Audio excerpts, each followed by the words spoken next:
skill sheet that we're going to discuss is going to be under Prevention, Preparedness, and Maintenance, and specifically it's going to be 6-5.1, which is perform a fire safety survey in a private dwelling. On performance outcome using local procedures and forms, candidate will perform a fire safety survey in a local private dwelling. On the conditions, using local procedures and form, the candidate will perform a fire safety survey in a local private dwelling. On the tasks, number 1, the proper introduction to the homeowner. 2, check for common fire hazards, electrical, cooking, storage of flammables, etc. 3, check smoke detector, heat detector, or CO detector if present, and exit drill procedures. 4, check heating system, including the fireplace. Number 5, you're going to check structural hazards, chimney or disrepair of the chimney or disrepair of different items within the home. 6, you're going to check for combustible waste removal, which is trash, sawdust, or paper, etc. 7 is properly fill out the required forms of the department. 8, findings match the recommendations.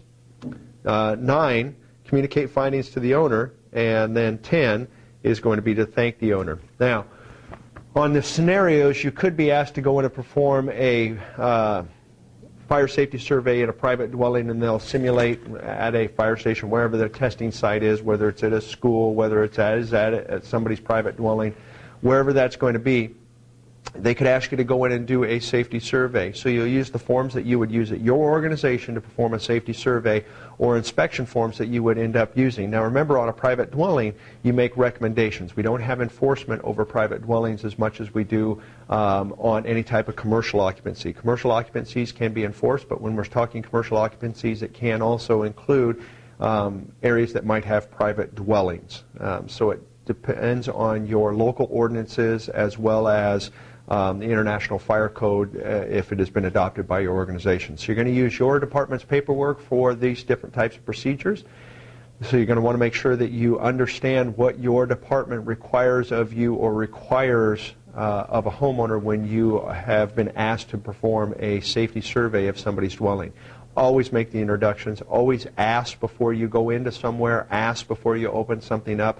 Make sure, especially when we're in somebody's private dwelling, that we're very courteous and we are extremely, extremely professional. And we've got to stick to the task at hand, which is the fire safety survey. So we're going to note those types of common hazards that can be found in a structure. So we're going to look for those, whether it's cooking appliances, heating appliances.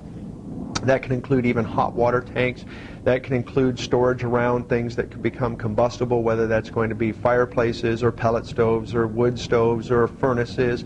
You name it, anything that could have a combustible source to it needs to have a survey. We're going to check for batteries, working smoke detectors placed in the proper locations, CO detectors placed in the proper locations, and the batteries required, and also be able to increase the homeowner's knowledge so that if you have a piece of knowledge over those pieces of safety devices, CO detectors, and if they do have the type that they can change the sensors in it versus having to change the entire device, where they can obtain different types of fire safety devices, whether you're recommending a fire extinguisher in the kitchen, fire extinguisher in the garage, fire extinguisher in a lawn shed, where they can get that, what type they need to get, and then where they can go get additional training. And also the different types of escape procedures. People can have a good fire-safe home, but are they practicing those escape procedures and have a meeting place? All those things that a person should have knowledge of, practice of, and be able to apply in a safety situation or an unsafe situation. With that dwelling survey, always, always, always ask before we go into somewhere. And that's one of those things that if they have multiple rooms when you're doing one of the scenarios, ask again, can we go into this? And if you find it locked, can you grant me access into this area so that I can look it over, and state why you want to do that. At the end, you want to go over with the list that you've compiled and recommendations and how they can go about it. Not just you need to get an extinguisher, but like I said, where they can go, what type they need to get, and then where they can get the training, whether it's at your organization or some other organization that can provide them of that training. And at the end, we always want to make sure that we thank them for their time, thank them for their continued support, and then offer them a number or a person that they can contact, whether it's you or somebody else, based on what your department recommends or your standard operating procedures, so that they can follow up if another question arises or a concern arises over some type of appliance or device within their residence, and it gives them a name to contact directly so that those questions can be answered. So all the good things that we want to do with customer skills, and always thank them at the end.